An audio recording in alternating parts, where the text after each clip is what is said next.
Today I'm with Jason Miller. Jason is the co-founder of Training for Athletes, trainingforathletes.com. And Training for Athletes is a service that connects athletes and families with coaches and trainers and sports performance resources to help young athletes develop safely and effectively. And Jason has a unique background because he's an educator, coach, and athletic director who has spent many years working with not only student athletes, but also parents and coaches. And today I want to talk about personal trainers and how they can understand working with athletes as well.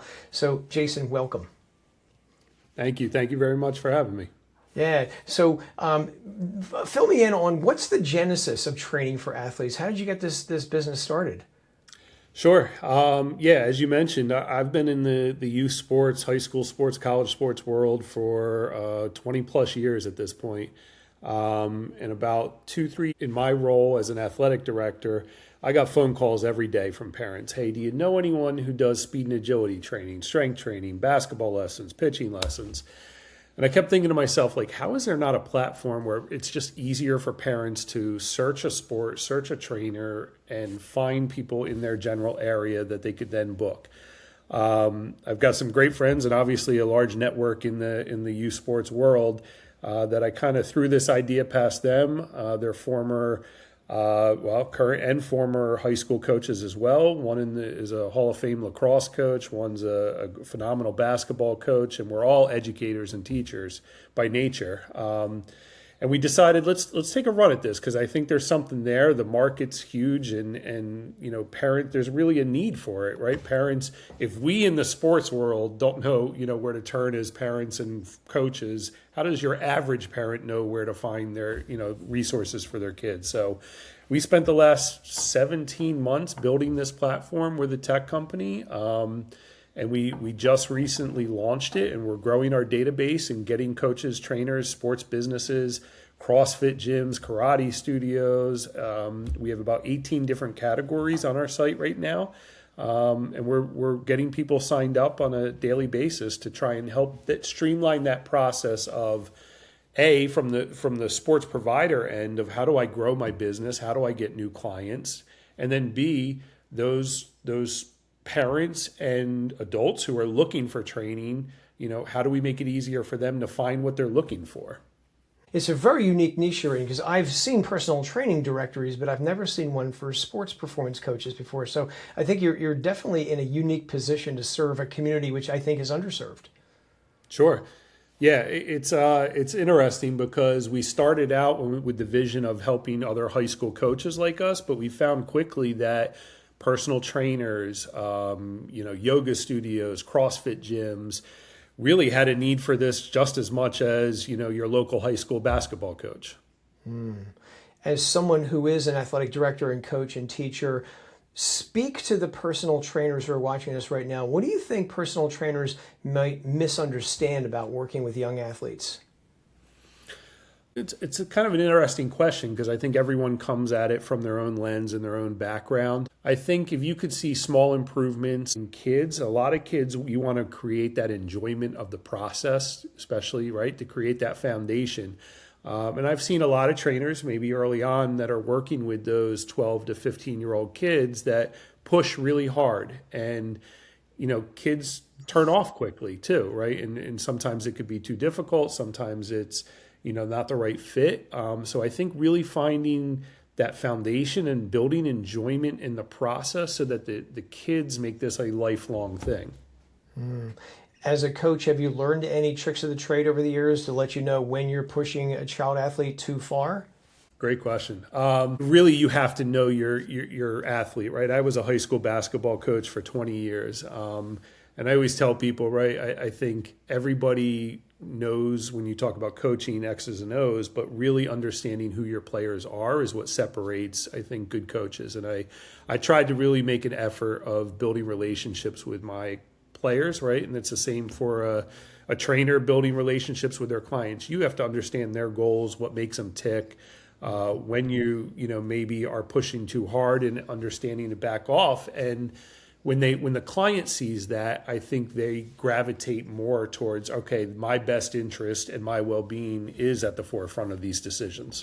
And it's a good point you bring up. It's a relationship business, and so just looking at the person as just an athlete, I think it's just the bottom left-hand corner of a big picture. It's a human being with likes and dislikes, and you have to get to know this person better to be able to better understand where they're coming from and what they like and what they can do, etc.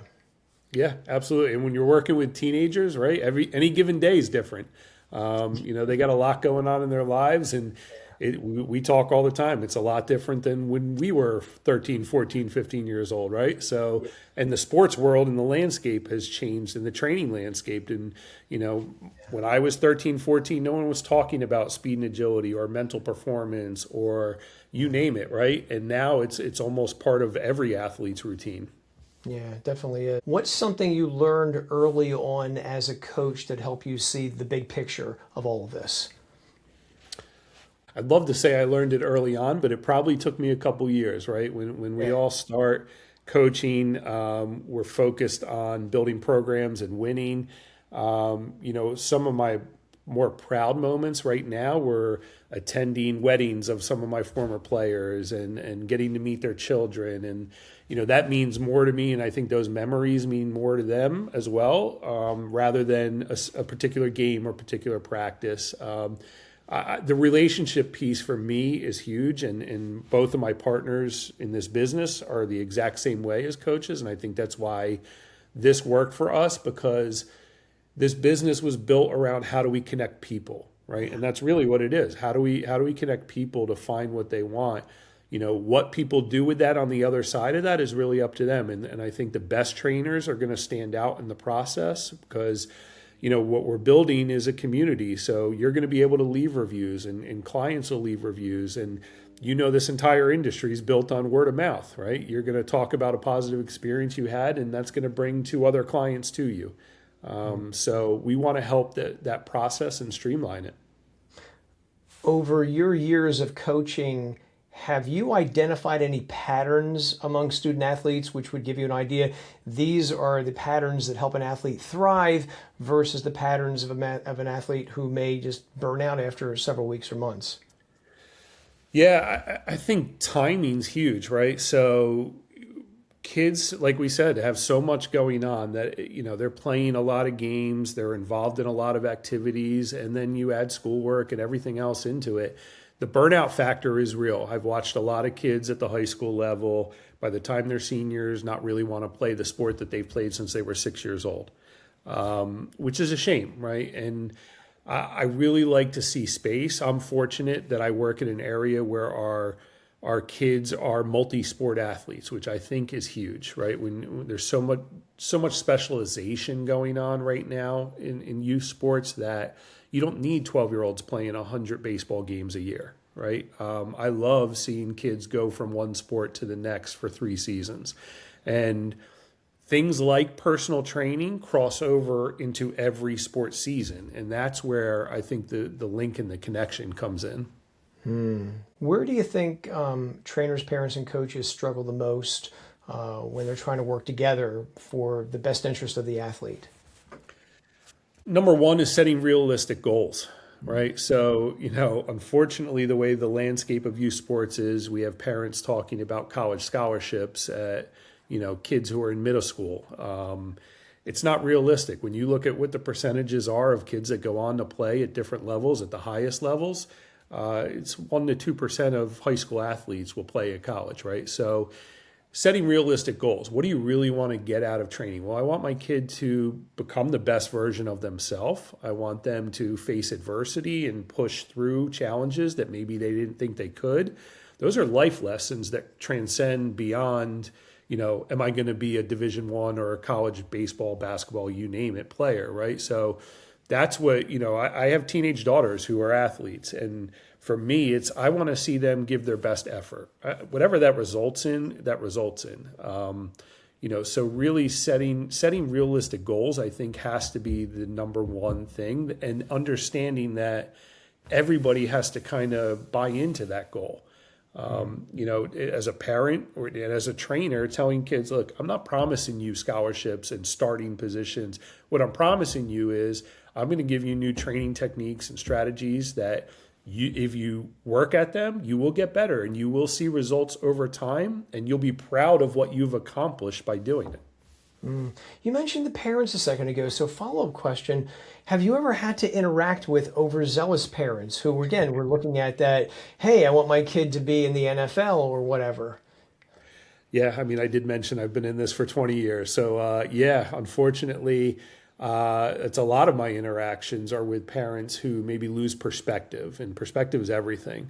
My goal as a coach, as an athletic director, is to provide opportunities to kids to be part of something, right? There's something great about being part of a team. There's something great, and I mentioned life lessons, right? You learn to win, you learn to lose, you learn to communicate, you learn to push through adversity. There's so many things that come from, I don't care if it's a sport, if it's a team sport, an individual, personal training. There's just, that to me is what it's about. You know, you talk to kids, and I get the opportunity to talk to kids all the time about their memories. They will always tell me about the bus rides with their friends, the celebrations, the funny moments that happen in a practice. Very rarely do I hear about a drill, a specific moment in a game. It's more about those memories. That's fantastic. What's something that every personal trainer should understand about working with a middle school and high school athlete that maybe they're not thinking about? Yeah, again, I'm going to always go back to build the relationship first, right? Get to know that kid, understand their goals, sometimes their parents' goals, maybe they don't always align, and provide them with achievable tasks, right? If they fail every single time, of course, kids are going to walk away and they're going to feel like they're not there. But give them small victories that then eventually they start to see those bigger victories. So I would say that would be the number one thing is sort of give them those immediate sort of smaller goals that we can get there, right? Any advice for the parents? Let it be their journey. Let it be the kids' journey. Certainly support them. Certainly provide. We all as parents provide them the money and the resources and the car rides and the long hours. But at the end of the day, they can't feel additional pressure to succeed or fail based on how their parents react. Let it be the kids' journey. Yeah, it's very, very sage advice. For that personal trainer who wants to work with student athletes, they haven't done it before. What's some advice you would give them? Advice I would give is really lean into it because it's an unbelievable market and it's extremely rewarding, right? I mean, there's, I'm sure, something to be said with a 47-year-old guy seeing some results through personal training. But I think it's really rewarding when you see those 14, 15, 16-year-old kids, excuse me, who accomplish goals and get to chase some of their, I'm going to say dreams, but that kid who comes back and says, hey, I did make the team, or I did start on a team because of the work I did with you. One of my daughters does a lot of personal training and works with a CrossFit coach, and it's changed her mentality. She dreaded working out in the beginning and loves it now. And other good things have come from that, right? But I really think creating that enjoyment and that process, it's extremely rewarding for coaches and trainers. Very cool. Jason, if people want to find out more about what you do, where can they find out about training for athletes? Yeah, you can follow us on any of our social medias, Instagram, Facebook, trainingforathletes.com, or visit us on trainingforathletes.com. You can or email us at team@trainingforathletes.com. Jason, it's been a great conversation. I really appreciate your time. Thank you for doing that. Our hope is that when we get there, we can help some trainers and create some exposure for them and grow their client list as well. Absolutely. Fantastic. Thank you very much, Joe. Jason, tell us more about the website and how trainers can get involved with your organization. Yeah, many directory websites allow you to create listings. We were, as former coaches, we took the approach that we wanted to be very cost effective for people who listed on our site. So we look at it as the cost of a package would be if you got one additional client from our site paid for itself for the year. So it's in a very affordable way, especially now during our launch, where everything is 50% off for the first couple months. It's a very affordable way to create brand exposure. I use the analogy all the time that, I've gone to events and spent $300 for flyers to pass out at an event.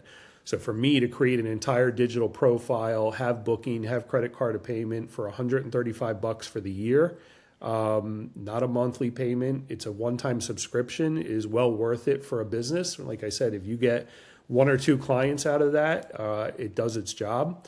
One of the things we try and do is promote not only individual trainers, but entire businesses and things like camps and clinics. If you're running a fitness boot camp for a certain week during the summer, we promote those on our site. You can create a listing where kids, families, whoever can register for those camps and clinics right through our site.